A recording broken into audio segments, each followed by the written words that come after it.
नमस्कार। आज मैं फिर आपके सामने अपराध की एक और घटना लेकर आया हूं। आज के अपराध की घटना का संबंध मध्य प्रदेश के जिले बिलासपुर से है। बात बहुत पुरानी नहीं, थोड़ी सी पुरानी है, लेकिन तफ्तीश अभी तक चल ही रही है। 14 दिसंबर 2022 को, यानी एक डेढ़ दो महीने पहले, शाम का समय था। एक 4 पहिया वाहन से सकरी बाईपास थाने के पास कुदुदंड के रहने वाले संजू त्रिपाठी, हिस्ट्री शीटर था, शहर का नामी गिरामी आदमी था, दबंग था, अपराधी था, शोरेपुष्ट था। कुछ लोगों ने घेर कर उसे उसकी गाड़ी में ही बहुत सी गोलियां मारकर हत्या कर दी। यहां यह परेशानी नहीं थी कि साहब पहचान करिए कौन है। गोलियों की आवाज सुनकर लोग उधर दौड़े और 4 कदम पीछे हो गए कि ये तो संजू त्रिपाठी है। शोर मच गया पूरे शहर में। संजू त्रिपाठी मारा गया। लोकल पुलिस भी पहुंच गई, सबको पता लग गया। थानेदार को, प्रभारी निरीक्षक को, या कह लें कि इंस्पेक्टर को मौके पर पहुंचने से पहले ही पता लग गया कि संजू त्रिपाठी की हत्या हो गई। सारे अधिकारी पहुंचे। लोगों को डर था कि चूंकि अपराधी था, गैंगस्टर था, बड़ा अपराधी था, पैसे वाला भी था, रसूख वाला भी था, राजनीतिक संरक्षण भी था, ऐसा न हो इसका कोई आफ्टर इफेक्ट हो। पुलिस जब तक पता करे किसने मारा, कौन मारा, दूसरी को भी घटना हो जाए। अलर्ट हो गया। पुलिस ने फौरन, जो उनके निचले तबके का हमारा अधिकारी होता है, सिपाही सब इंस्पेक्टर, उसने कहा साहब फौरन इसके भाई और बाप को बिठाइए। विद इन नो टाइम दबिश देकर उसके पिता जय नारायण त्रिपाठी को गिरफ्तार कर लिया गया। घर की महिलाओं को भी थाने पर लाया गया। कुछ और उनके जानने वालों को लाकर 1 घंटे के भीतर 7-8 लोग बिठाए गए। पता ये लगा बदमाश बाहर से बुलाए गए थे और लगभग 1 महीने से ये बदमाश पूरी तैयारी से संजू त्रिपाठी की हत्या की प्लानिंग कर रहे थे। फेल इसलिए हो रहे थे कि संजू त्रिपाठी कभी उनको अकेले नहीं मिल पाया। जब भी मिला या जब भी रेकी में पता लगा, उसके साथ 4-6 लोग थे और 4-6 लोग कोई सुपारी पान लेकर नहीं चलने वाले थे। सबको पता था कि इसके साथ जो भी चल रहा है सबके पास असलहे होंगे। इसलिए इन बदमाशों की भी हिम्मत कम पड़ी कि लोगों के साथ उसे छेड़ा जाए या उसके साथ कुछ और करने की कोशिश की जाए। उनको यह मौका 14 दिसंबर को लग गया। फार्म हाउस से वो अपने घर के लिए, फार्म हाउस में अपनी तमाम जो आगे पीछे की भीड़ होती है उसको वहां पे छोड़ के किसी व्यक्ति से मिलने के लिए, अपराधी भी कुछ कुछ काम ऐसा करता है जो वो चाहता है कि उसके गैंग मेंबर्स भी न जाने।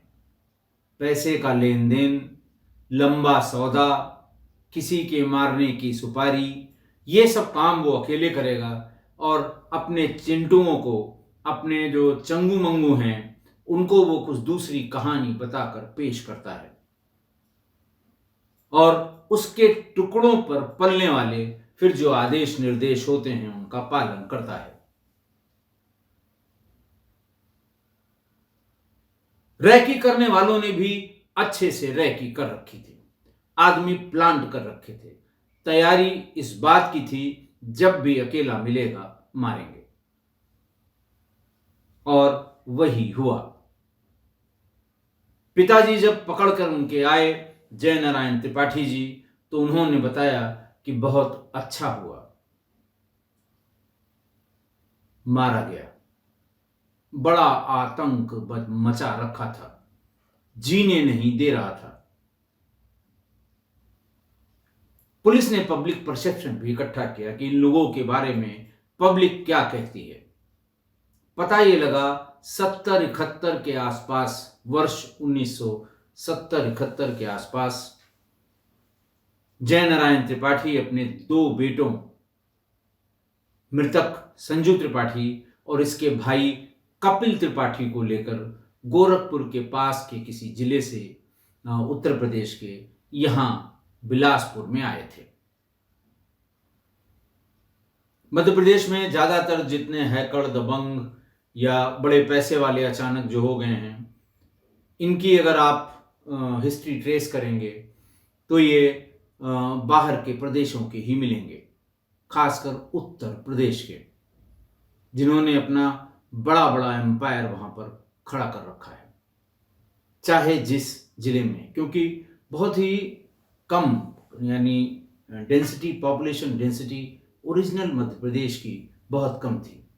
जंगल बहुत थे, खनिज बहुत थे, एरिया बहुत बड़ा था। नौकरी रोजी रोटी की तलाश में लोग भाग के वहां आते थे और फिर वहां अपना एम्पायर खड़ा कर लेते थे। खनन में भी पैसे की कोई कमी नहीं, पेड़ों की कटान में बिल्कुल एकदम फ्री वाला काम है। नंबर 2 में जंगल काट के अच्छे पेड़ों को ले आइए। अब तो सख्ती शुरू हुई है। जब ये माइग्रेशन हुआ था, जब ये लोग जाके 60-70 के दशक में वहां गए थे, और आज बड़े बड़े एम्पायर लोगों ने खड़े कर रखे हैं। उसी में एक परिवार था, दूसरे लोगों की जो की उन्नति कह लें या उनके बारे में आम शोहरत सुनकर कि सबसे कम समय में सबसे ज्यादा पैसा बनाने वाली जगह अगर कोई है तो मध्य प्रदेश है।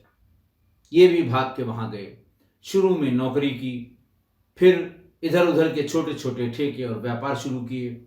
उसके बाद फिर इनका सिक्का चलने लगा। बाप ने भी खुली छूट दे दी दोनों लड़कों को।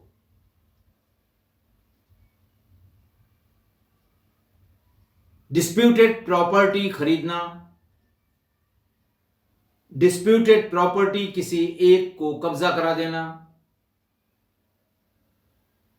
ब्याज पर पैसा देना, नोटबंदी के समय यह बताकर कि हम पुराने नोट को नए नोट में बदलवा देंगे, हमारे बहुत जान पहचान बैंकों में है, फला है, ठिकाना है, करोड़ों करोड़ रुपए लोगों के इन दोनों भाइयों ने दबा दिए। ये बात, it is an open secret in Bilaspur. कोई आईपीसी का अपराध ऐसा नहीं है जिसमें इन दोनों, जिसके कारण इन दोनों पे मुकदमे न लिखे गए हैं। और यही वजह है कि संजू त्रिपाठी की हिस्ट्री शीट थाने पर खुली हुई थी। कपिल, उसके भी ऊपर कुल 27, उसके ऊपर 13 केस, और मृतक संजू त्रिपाठी पर 27 केस लगे हुए थे। 2012 में संजू पर नेशनल सिक्योरिटी एक्ट भी तामील हुआ था। आप अंदाज लगा लें इनकी दबंगई का। शहर भर की डिस्प्यूटेड प्रॉपर्टी अगर किसी को लेनी है, देनी है, कब्जा करना है, खाली मकान है कब्जा करना है, घर वाले बाहर रहने लगे हैं, ताला बंद है, तोड़ के घुस जाना, और फिर सिविल के लिटिगेशन में कितना समय लगता है आप जानते हैं। अब हत्या उसकी क्यों हुई? दोनों भाइयों को जब खुली छूट थी तो दोनों अपना अपना अंपायर बनाने लगे, एक दूसरे से आगे निकलने की होड़ मच गई।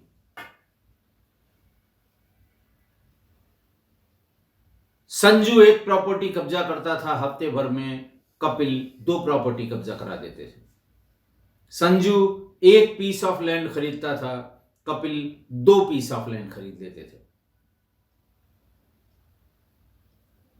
मुकदमे इतने सजा किसी में नहीं हो पाई। हद तो तब हो गई जब एक ही महिला के संबंध पिता जयनारायण त्रिपाठी और हिस्ट्री शीटर लौंडा संजू त्रिपाठी से हो गए। बाप बेटे में उस महिला को लेकर तनातनी हो गई। बाप छोटे वाले बेटे यानी कपिल की तरफ हो गया। वो बाप अपने बेटे से कहता था कि तुम इससे नहीं मिलोगे। बेटा कहता था तुम बुढ़े हो गए हो, तुम इससे नहीं मिलोगे। आप हाइट देखिए, वो भी खुलेआम, किसी का डर नहीं, समाज का डर नहीं, पुलिस का डर नहीं, किसी का डर नहीं। बात बिगड़ते बिगड़ते इतनी बिगड़ गई कि संजू त्रिपाठी के पिता जयनारायण त्रिपाठी और संजू के भाई कपिल त्रिपाठी ने मिलकर ये प्लान तैयार किया कि अब संजू को अगर रास्ते से नहीं हटाया गया तो ये हमारे व्यवसाय के लिए, हमारी दबंगई के लिए, हमारी जो पकड़ है इलाके में, इसके लिए एक गंभीर खतरा बन जाएगा।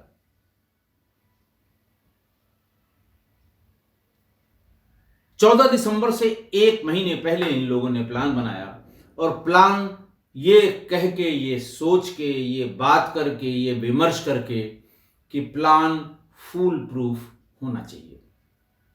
जरा सा भी चूक हो गई तो ये हम दोनों को मरवा देगा। उत्तर प्रदेश के अपने कांटेक्ट, बिलासपुर, जबलपुर और भोपाल के अपने कांटेक्ट, लोकल गुंडे, गाड़ियों की व्यवस्था, ये सब इकट्ठा की गई कि कतई किसी तरह की चूक नहीं होनी चाहिए। ये उसका प्लान था। भले देर लग जाए, 6 महीने लग जाएं, लेकिन sure shot sure death, number 1। और इसके पहले कि पुलिस आए, हम लोग अपने अपने जगह पर पहुंच जाएं। उसकी बताई हुई बात पर अच्छा, उसके बाद एक दिन संजू त्रिपाठी और कपिल कहीं आपस में आमने सामने टकरा गए। संजू ने कपिल पर गोली चला दी, कपिल ने भी संजू पर गोली चला दी। कपिल और उसके बाप ने मिलकर संजू त्रिपाठी के खिलाफ मुकदमा लिखा दिया 307 का, अटेम्प्ट टू मर्डर। और संजू त्रिपाठी, आप ये समझ ले, इस तरह के दबंग आपराधिक छवि के लोग, राजनीति में प्रवेश करने वाले ऐसे लोग बिना पुलिस के संरक्षण के ऐसा कर ही नहीं सकते। वही हुआ भी। 307 चूंकि गंभीर धारा है, इसमें गिरफ्तारी होती है, नॉन अवेलेबल है, इसलिए थोड़ा छिप छिपा के रहना पड़ रहा था संजू त्रिपाठी को। और अचानक एक दिन पुलिस के विवेचक ने 360 की ये धारा, 307 307 आईपीसी की ये धारा हटा दी। संजू त्रिपाठी फिर मैदान में आ गया और उसका आतंक पहले से 10 गुना हो गया।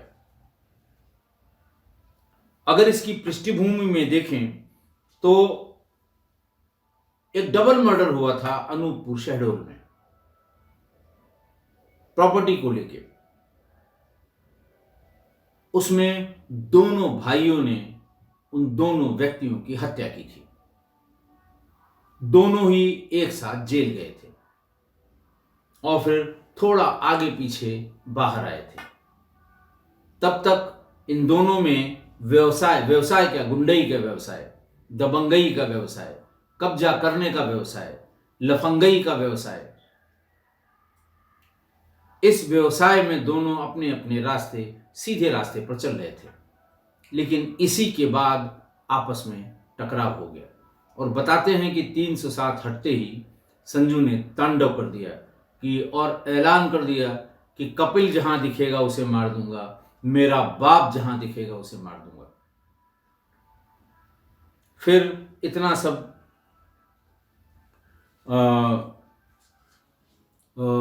सारे लोग जो इसके विरोधी थे, जिनका पैसा जमा कर लिया था, इसने पैसा मार दिया था नोटबंदी के समय, जिसके जमीनों का सौदा करके उसे न जमीन मिली न पैसा मिला, करोड़ों करोड़ की हेरा फेरी की थी, ये सारे लोग इकट्ठा हो गए। और आप देखिए इसमें कितने लोग थे। अभी सिर्फ 6 दिन पहले, 7 दिन पहले, 6 फरवरी 2019 को इसमें 2 गिरफ्तारियां और हुई हैं। इनको मिला के इस हत्याकांड में अब तक 19 गिरफ्तारियां हो चुकी हैं। 19 पुलिस ने 6 फरवरी को जिनको गिरफ्तार किया वो उत्तर प्रदेश का प्रदीप गुप्ता था और दूसरा था विनय द्विवेदी उर्फ गुरुजी उर्फ वासु सिंह। वो भी साथ में बिलासपुर आया था प्रदीप गुप्ता के साथ और द्विवेदी ने ही प्रदीप गुप्ता को 1 लाख रुपए ये काम करने के लिए दिए थे।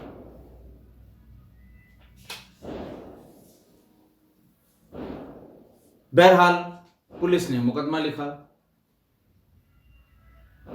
लिखवाया उनके घर वालों से, संजू त्रिपाठी के, और कपिल अभी तक मेरी सूचना के हिसाब से गिरफ्तार नहीं हुआ है।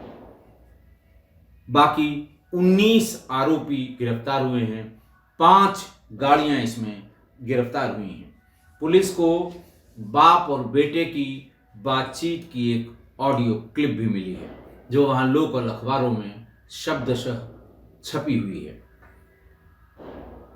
उसमें यह लिखा है कि गोरखपुर जाने से खतरा उत्पन्न हो सकता है काम करने के बाद, यानी संजू को मारने के बाद, और उससे पहले गोरखपुर जाने से पहले जो रास्ता नेपाल को गया है वहीं हम लोग नेपाल निकल जाएंगे, पुलिस हमारा कुछ नहीं बिगाड़ पाएगी। जो गाड़ियां पकड़ी गईं उनमें भरनी परसदा में पूड़ी के पास जो गाड़ी अपराधियों ने, जो भाड़े के शूटर्स थे, उन्होंने छोड़ दी थी, वो पुलिस ने बरामद की। वो मध्य प्रदेश के अमरकंटक से मिली और शूटर ले जाने के लिए एक और वाहन पुलिस ने शहर में बरामद कर ली। मुंगेली नाका चौक के पास एक मेडिकल स्टोर का संचालक है, उसकी कार भी बरामद की गई, क्योंकि इसी से रवि सिंह और केदार को भिलाई तक छोड़ने के लिए इस्तेमाल किया गया था। यानी भाई को मारने के लिए और बेटे को मारने के लिए बाप और भाई ने इतनी बड़ी साजिश की, इतने लोगों को बुलवाया और उनसे ये हत्या कराई। आज की घटना देखिए, आज की घटना में आप सोचिए कि एक ही परिवार में पापी, हत्यारे, दुराचारी, गुंडे, बदमाश, उस परिवार का हर आदमी इतनी तारीफें हैं उसकी, इतने गुण हैं उसके हर पर, मतलब बाप और दोनों बेटों में। और पुलिस का यह हाल कि कपिल पर 13 केसेस, गंभीर अपराध के भी और वैसे भी, लेकिन उसका नाम थाने की गुंडा लिस्ट में नहीं है ही नहीं है। मैंने आपको किसी एपिसोड में ऐसे लोगों का जिनका पेशा है ये डिस्प्यूटेड प्रॉपर्टी, पुरानी प्रॉपर्टी, लावारिस प्रॉपर्टी, अबेंडन प्रॉपर्टी, मतलब मान लिया 3 बच्चे थे, तीनों विदेश में सेटल हो गए। बूढ़े माँ बाप, उनकी डेथ हो गई। किसी रिश्तेदार के हाथ उसमें ताला बंद करा के चाबी रखवा ली गई। और हुआ ये कि उस मकान के नाम पर, उस नंबर पर एक कनेक्शन बिजली का ले लिया गया। उसी पते पर एक राशन कार्ड बनवा लिया गया। उसी मकान के पते पर, उसी मकान के पते पर 4 लोगों के वोटर आई कार्ड बन गए। और फिर मिसलेनियस मजिस्ट्रेट के यहाँ एक एप्लीकेशन गई कि साहब हम लोग इस मकान में किराएदार हैं और हमारा मकान मालिक हमें बाहर निकालने की, भगाने की या जबरदस्ती खाली कराने की कोशिश कर रहा है, लिहाजा इसको ऐसा करने से रोका जाए। अदालत फौरन 2 लाइन का एक आदेश पारित करती है कि आप इन्हें एज पर लॉ ही निकाल सकते हैं। इनका इविक्शन आप सिर्फ कोर्ट के ऑर्डर पर या as per law, as per procedure ही कर सकते हैं। आप इन्हें किसी भी तरह से निकाल नहीं सकते हैं, गुंडई से, बदमाशी से। कल को वो आदमी आएगा जिसका वो मकान है, तो वो देखेगा उसमें चारपाई, गद्दे, सारा सामान, खाने का सामान, लोग उसके भीतर रह रहे हैं, चिल्लाएगा, रोएगा कि अरे साहब ये मेरा मकान था, बाहर इसमें ताला बंद था। उसको कोर्ट का वही आदेश दिखाया जाएगा कि खबरदार डेहरी के भीतर आ मत जाना। फिर वो 50 साल तक सिविल के मुकदमे लड़ेगा कि साहब ये हमारे मकान जब बना था उसका हिसाब किताब है, इतनी ईंट लगी थी, इसमें इतना गारा लगा था, यहाँ से इतना पैसा लगाया गया था, वहाँ से इतना पैसा लगाया गया था, जमीन फलां से खरीदी गई थी, इनका कैसे हो गया। 2-2, 4-4 महीने की तारीखें लगेंगी। वकील अपनी जगलरी करेगा और जिसका मकान है वो विदेश से आके होटल में रुक के दर दर भटकेगा, उसे अपना मकान नहीं मिलेगा। तो ये एक ऑर्गेनाइज्ड गैंग है, ठेका लेता है, ये मकान खाली करा दूंगा, इस मकान पे कब्जा करा दूंगा। भाइयों भाइयों की लड़ाई से अगर किसी प्रॉपर्टी में डिस्प्यूट हो गया है, एक भाई इनसे संपर्क कर लेता है कि भैया किसी तरह से ये हमारी वाली बिकवा दो, इसको मार के भगा दो। ऐसे लोगों की शिकायत भी पुलिस में नहीं हो पाती। मारे डर के कोई ऐसे लोगों की शिकायत के लिए पुलिस में नहीं जाता है। और ऐसे लोग बिना पुलिस के संरक्षण के कभी आगे बढ़ ही नहीं सकते, यहां तक पहुंच ही नहीं सकते। इतना तगड़ा नेटवर्क होता है। और पुलिस का जो अलग अलग बैंकिंग सिस्टम है, खाते कहां कहां खुलते हैं पुलिस के, कहां कहां पैसे पुलिस ले लेती है, ऐसे लोगों को आगे बढ़ाने में। नंबर 1, ये कुछ करके आए तो सबसे पहले संपर्क करेंगे कि FIR न होने पाए, अगर हो भी तो NCR, नॉन कॉग्निजेबल रिपोर्ट में ही इसको निपटा दिया जाए। एक अकाउंट किसका खुल गया, पैसा जमा हो गया। दूसरा है कि अगर FIR लिखना ही पड़ जाए, मतलब पुलिस का दबाव हो, प्रेस में निकल जाए, लोकल जो आपके सोशल मीडिया साइट्स में जो माइक लिए घूम रहे हैं लोग, उनका कहीं कोई वीडियो आ जाए, कोई वीडियो वायरल हो जाए, लिखना ही पड़ जाए अगर, तो नामजद रिपोर्ट न लिखी जाए, अज्ञात में लिखी जाए। ये दूसरा अकाउंट पुलिस का। अकाउंट में आप टॉप अप भरवाइए और ये काम हो जाएगा आपका। फिर तीसरा ऐसे लोग जो तरीका निकालते हैं कि अगर नामजद करना ही पड़ जाए, तो जब थोड़ा मामला सेटल हो जाए तो नाम निकाला जाए। अगर 10 लोगों का नाम लिखा हुआ है या 4 नामजद हैं, 6 अज्ञात लिखे हुए हैं, तो मेरा नाम निकाल दिया जाए। उसके बदले में वो एक आदमी दे देंगे आप चाहें तो उसका नाम उसमें जोड़ सकते हैं कि साहब ये नहीं, ये था। एक ये भी अकाउंट है, मद बोलते हैं पुलिस का एक मद है। तीसरा है कि साहब पुलिस वाले 4 गवाह खड़े करा दीजिए कि ये मौके पर नहीं थे। इसका अलग अकाउंट खुलेगा। इसका जो इसकी जो किस्त है वो थोड़ी भारी भरकम है, क्योंकि पुलिस जो गवाह खड़ा करती है, जब तक वो अधिकारी वहां पर है तब तक वो कोर्ट में बहुत अच्छी गवाही देगा, और जैसे ही वो अधिकारी वहां से निकला, जिसके खिलाफ गवाही है उससे पैसा लिया और अदालत में जाकर होस्टाइल हो गया। अगला अकाउंट देखिए कि जो मौके के गवाह हैं, जो चश्मदीद हैं और सीना ठोक के कह रहे हैं कि मेरे सामने ये घटना हुई है, उनके बयान न लिखे जाएं। हम दूसरा आदमी देंगे, उनका लिख लीजिए, लेकिन उनके बयान कोशिश करके केस डायरी में अंकित न किए जाएं। कोई अगर कंप्लेनेंट जिद पर आ जाए कि नहीं साहब ये चश्मदीद गवाह है, इसका बयान लिखा जाएगा,